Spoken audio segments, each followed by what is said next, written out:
I've been with my boyfriend for almost a year now. I love him dearly, and he loves me too, I'm guessing, but there's one thing that's causing a lot of issues for us. I suffer from prosopagnosia/face blindness, which means it's really hard for me to recognize people's faces. I usually go by other characteristics to put a name to a person, like hairstyle/facial hair, marks, skin colors, accessories, etc., but it's still really tough. It's caused me severe anxiety and other mental health struggles. I'm lucky to have wonderful people around me though, who are aware and try to help. They'll introduce themselves when we start talking, wear something they know I've linked to them, or whatever. Usually my BF does this too, but sometimes he likes to test me and it's incredibly stressful. He shaved of his beard once, a few times he wore a completely different style of clothing, or changed his hairstyle, all without warning me. In those moments he won't tell me who he is, or say someone else's name, just to see if I'll figure out it's him. He'll make jokes saying he'll try to switch with one of his friends and see if I'll stay loyal. I usually do realize it's him, but it causes me a lot of anxiety. We've had big fights on this. He says he's allowed to change his look. I'm not a cartoon character. I ask him to warn me. Don't get me wrong. He cares about me, but I don't think he gets how stressful it is. How do I make it clear? We have a lot of great times together, there's just this bump, a joke, and I need to let him be him. That he always tells me when he's been joking, and if he was really keen on hurting me he'd just do things and not tell me, so him telling proves he cares. That one got me uncomfortable. At one point he said he just wanted to test if it was real, because I could just be using it as an excuse to do anything. I left after that cause we were just going in circles. There was a lot of me making an issue of one small thing. I'm exhausted. He's still blowing up my phone with love and apologies, but you guys made me realize a lot. Thanks, really. I'm trying to stay rational about it, but it's hard, because I do care about him a lot. I'm gonna get a few hours of sleep. Update 2. Things went batshit crazy. A lot has happened in the last days. I'm really grateful to you all, honestly. I wasn't aware about the real meaning of his pranks and what it said about him and our relationship. I went to talk to him the same evening I made that post, with the intention of making clear he can't pull all that anymore. The conversation escalated. We talked for hours into the night and every day since. There's been a lot of messages. He got angry about the Reddit post I made. I showed him, angry at you guys, angry that I couldn't take a joke and listen to strangers. Said things like he in the beginning didn't believe I actually suffered from it, and would use it as an excuse to cheat on him. That now he does believe, but, due to bad breakups in the past, he has a hard time trusting I won't use it as an excuse regardless. Said he was joking about it because he wanted to make a tough situation lighter, and that's just his sense of humor. That if I loved him, I'd accept that. When I made it clear I was done, it got even worse. He began apologizing a lot. Said he didn't realize it was such a big thing for me. Again, didn't make any sense with all said before. In the same breath he said that he at least told me. To the people who thought he actually had planned to trick me by using one of his friends, I think y'all may be very right. To be honest, I was done. I do care about him a lot, can't just shut that off, but it's never going to work. There's been many messages/calls/ etc. He dropped some vague hints that sometimes he pulled pranks I wasn't aware of. I don't know if that is true, or he's just in a bad place right now. He also came to my place to apologize again. But I suspect he didn't expect I'd immediately recognize him, as he didn't apologize till I said his name. He's not evil, but just very messed up RN. I blocked him everywhere, told him not to show up anymore and that a friend would give him his stuff. I'm going to delete this account soon, but I wanted to thank you guys for helping me realize it. I genuinely don't think I would have. I'm heartbroken, but a bit relieved as well. Update 3. So more than a month ago I broke up with my BF because he kept pulling pranks involving my face blindness. I can't recognize faces and I'm dependent on other aspects to recognize someone, and even then it's still confusing. After that he'd been bugging me that he wanted to meet up, so we could get some closure. My gut was telling me not to, but I felt guilty. With you guys' advice, and my own gut feeling in mind, I decided not to go. I asked a friend, Roger, to go bring him his stuff and kept him blocked, including blocking the new accounts he'd made. Roger came back with a letter from him, to me. The letter in itself was apologetic. He even said he was grateful for our time together and took full responsibility. It ended with him saying he'd respect it if I chose not to reply or message.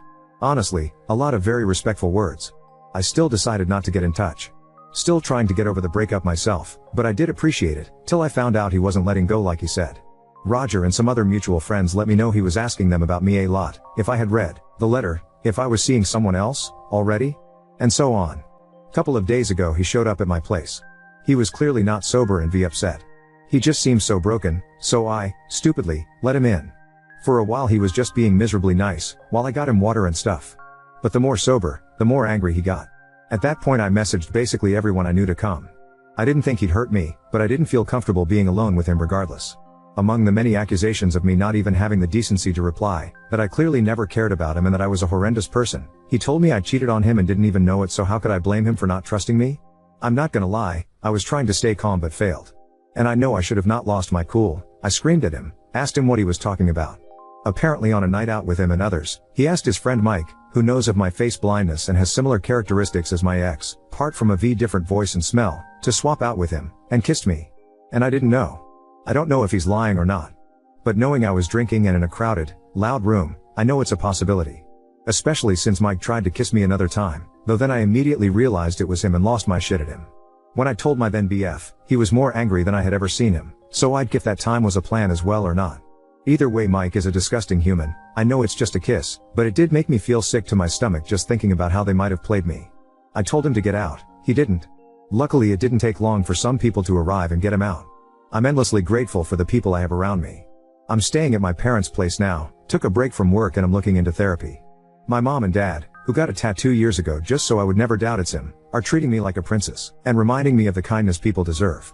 Haven't looked into a restraining order, but might if it continues. Thanks to you all for helping me see what's right in this situation. Reddit has been a wonderful community I am very grateful for. I probably won't update anymore, as this is over and done with.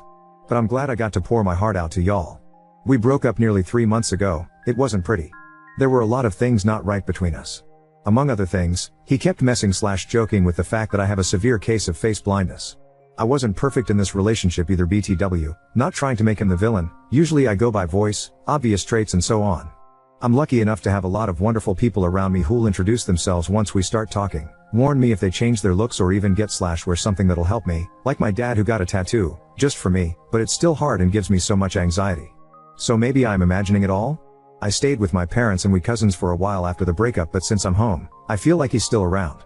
The first time, I went to a club with a friend and her BF, started dancing with a guy and went outside with him to get some air. The moment we stepped outside and I heard his voice, I knew it was him. I was so sure. I freaked, went inside again and left with my friend. I messaged him later and he denied it vehemently, telling me he was not even near there. That we can meet up and talk if I want.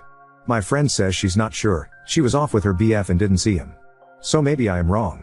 My gut says it was him, but I can't trust my brain with these things. There's been more incidents like this since. If I go out, sometimes I just feel like he's there. Like I'll see a guy focused on me and will know it's him, but he'll deny it. Or someone will come to my job and I'll recognize the voice, but he responds so confused and I'll feel like a crazy person making a scene, so I just quietly give him what he needs. I'll go to the grocery store and a guy will suddenly be next to me. He won't even say anything to me, but the smell/traits tell me it's him. But then later he denies it all. It's not every day, or something. Once a week, maybe not even that. But it's enough to make me feel so on edge. The thing is, I could be wrong. Maybe it was never him. I don't go out a lot anymore, unless I'm with someone.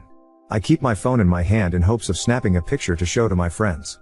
Looking into how to get a camera. I don't know what else to do, really. I'm afraid if I talk to others about it, they'll simply dismiss it. At the same time he's still messaging me, just as kindly as when we first started dating. He says he's worried about me, that he wants to help. And I just feel like I'm going crazy. Maybe I am. I have a quite severe case of face blindness, but have my own ways to get around, like all of us. But still I can never be completely sure who's in front of me until they confirm it. I'm sure you know the feeling. Now I have had wonderful people in my life who make it so much easier for me. But have you had people who don't do that? My previous BF messed with me sometimes and I sometimes worry he might still be. But it's hard to be sure, when I can't trust what I see. Sometimes I'm so sure it's him, but he'll deny it and I can never convince myself to be 100% certain of what I saw. Update 4. I'm not in the best place mentally, so I will keep this short.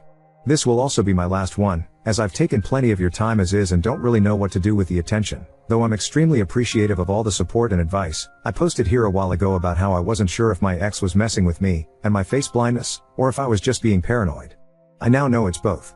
I really did feel like a crazy person. The day I made the post I broke off contact with him again. I got a few more messages from him, all kind and concerned-ish. Even some mutual friends, and one girl I barely know, reached out saying they were worried because of what my ex told them. But here's the thing, I did manage to subtly make 2 videos, 2 different times, in which my parents could clearly see him. Honestly, I was an absolute mess. Since then I've also been staying with my parents again and took a break from work. We're trying to look into a restraining order, but it's not that easy. There's some redemption though. A friend did what I didn't have the balls to do and completely exposed him. Got some very angry messages from my ex after, in which he Among other things, said he just happened to be in the same place, but now I'm making him out to be some kind of stalker because of my insecurities. Doesn't explain why he didn't just say it was him though, or how it happened at least twice in less than 2 weeks. That's where we're at right now. I wish I could tell you more. I'm kind of stuck right now. I have no proof about the previous times. Even more so, there's been moments in the past weeks I also thought it was him, and it wasn't. Either confirmed by video, or because I wasn't alone. Then there's been some times in the last weeks where I didn't manage to get any recording/photo. Though I am relieved to have some answers, I'm also heartbroken. I don't know how to process knowing there's people that'll abuse my flaws in this way. I feel incredibly paranoid and it's exhausting. I'm looking into moving away. At the same time I'm hopeful this is the end of it, that him getting exposed will be the end of this. Multiple people have told him to back off and leave me alone. Now on to second story. Revealed my childhood friend's boyfriend raped me when I was 17, now her brother is refusing to let them near his child. I, F27, had a childhood friend Angie, F27, who was as close as a real sister. We spent entire weekends at each other's place, celebrated family events etc. from 6 years/0 till 18 years/0. Elle even lived at her place in 2nd grade while my parents went to a nasty divorce. I learned to speak some Russian, as she is Russian, and she learned to speak some Spanish. Needless to say, her older brother and little sister were like a family to me. During our teenage years she had her 2 male best friends, one whom she started dating, and another one, Nico, now 29, who was Russian as well, whom I started dating at 17. Growing up I had issues with a heart condition. I won't bore you with the details, but I had to take a lot of meds, but got healthier starting from 16. One didn't have to take them daily but only when my heart rate became irregular, but then immediately, as it would become extremely painful, my heart would cramp, I would start to hyperventilate. All my friends knew this, Nico included, and that I would black out if my meds got taken with alcohol. I didn't smoke much or drink much growing up as a result, since I was worried about my health and only did drink at home or in a safe setting. Legal drinking age is 16 here and I only drank wine or beer if at all. I had my first time with Nico at 17, and when my parents stayed at a retreat 2 weeks later he come over to have a date night. I did drink 1 glass of wine, but starting having health issues later resulting in me taking my meds and being unconscious. I was a bit sore the next morning but didn't think much about it. 2 weeks later I'm informing Nico that I'm late on my period and he starts to panic, confessing he had sex with me while I was unconscious. We had it before, so he didn't think much about it. Apparently he didn't have a condom, but since I was on the pill he figured it was alright, and he also didn't come in me, but in a tissue. I felt violated and disgusted by myself. I didn't know how to describe this and only told Angie about it. I was an utter mess for a few years, and wasn't able to have sex again until 2 years later. I didn't remember any of it, but was too ashamed to go to my mom or anybody else. I didn't think of it as rape back then. I was too young to really understand what and how I was violated, and Angie told me it's alright, I should break up if I feel bad about it, but we were in a relationship and did have sex before. I broke up with him the following day, and apparently he cried about his broken heart to her. As Nico and Angie were close and hanging out together a lot, they started dating a few months afterwards and I had to see him every time when visiting her. I told her I'm not able to see him, but she didn't understand where I'm coming from. The contact stopped and we haven't texted or seen each other in years. I still followed her, and her family, and saw that her brother is expecting his first child. As I was extremely close with her family I just commented on the Insta post expressing my gratitude when he reached out to me. I missed his wedding but he wanted to ask if I would be interested in joining the baby shower as it's been years and we've been extremely close before. He told me I was like a third little sister. I just asked if Nico will be attending as well, as Angie and him have been dating for 9 years now, and he said yes. I didn't elaborate much but just expressed that I'll send a small present if he can give me his current address but won't be attending. He kept on pestering me what exactly happened all those years ago and why I'm not in their lives anymore. Angie told her family I'm not able to see her with an ex of mine, but her brother thought there's more behind it. This is when I think I could be the asshole. I told him the truth about what happened back then. And while I didn't know it at 17, I know now that this was rape and I named it as such. I didn't receive any message back from him, but a few days later Angie reached out to me, furious. Nico had planned to propose during the baby shower, but Angie's brother is against it now, having learnt why I stopped the contact. She loves Nico and will stay with him, but by doing so, her brother said she is no longer a part of his life, as he doesn't want his little baby girl in the same family as a rapist. Since then I've been getting messages from old high school acquaintances, telling me I should have ignored it, and not told anybody. Since I didn't speak up back then I lost the right to do so now, and am a horrible person for ruining somebody's life over some stuff he did 10 years ago when he himself was a child as well. Am I truly the asshole for speaking up? Update 1. Reading all the messages defending my choices on speaking up made me realize how insecure I was on what I am allowed to do and how much I was trying to make it right to other people besides myself. This especially included Nico and Angie. All of you are right. If Nico had changed he would have apologized, reached out or tried to make amends in some way. Either when word got to him from his brother-in-law or at some earlier point in his life. My former best friend Angie should have been able to feel some sort of compassion if she had any respect for me as a human being or the time we spent together. Her reactions showed that I shouldn't hesitate on my actions. I went to therapy from 21 onwards and thought I moved on from the rape as best as I could, but I realized how ashamed I still am almost 10 years later about an incident that wasn't my fault at all. I was ashamed to speak up back then and afraid that people around me would look differently at me.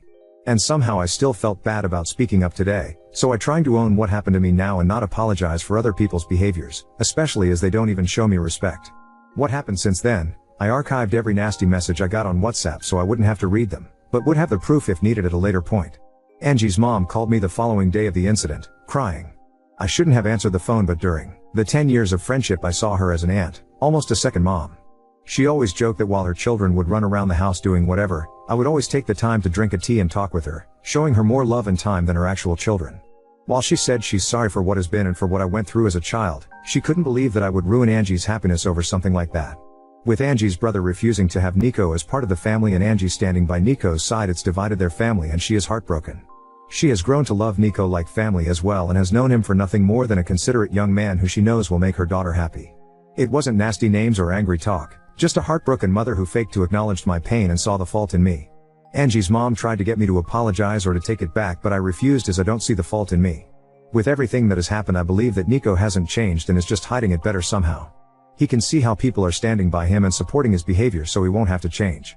And that is something I didn't want to indulge.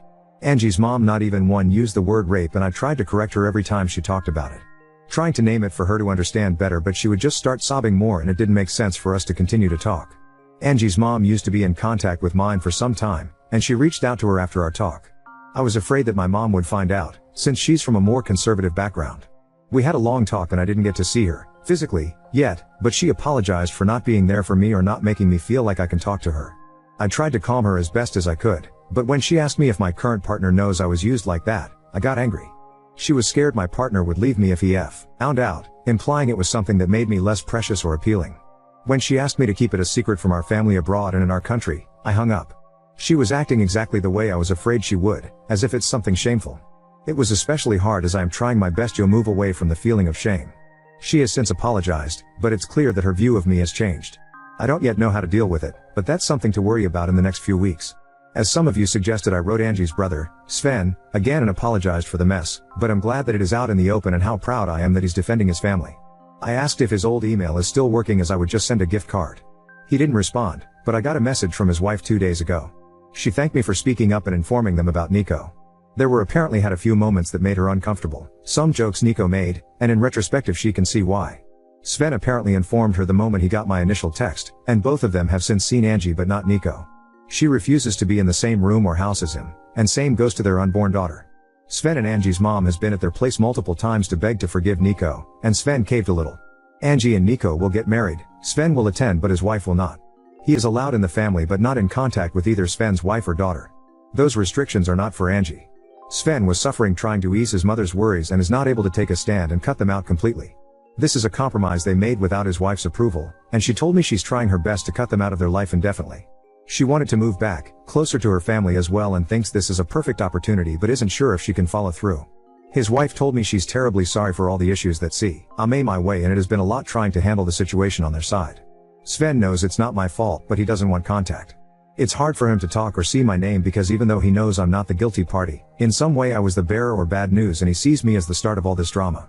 She told me a few times that neither believe I'm the bad guy, they just are tired with everything and it's just been extremely hard on them. That's all that has happened so far. I am frustrated about how everything came to be. It feels like Nico will just continue with his life without having to be remorseful. I didn't want him to suffer, but I think some part of me wanted to at least receive some kind of apology for all the suffering I went through afterwards. I'm having to deal with my mother and her changed shameful view on me, and even though I'm happy it's all out, it's extremely hard to stand by my choices. My partner and my best friends both have been my shoulder to cry on during this ordeal. Especially my best friend was enraged for me, and I am extremely grateful to have both by my side. Right now I'm just emotionally drained, but I'm sure it will be better once a few weeks passes.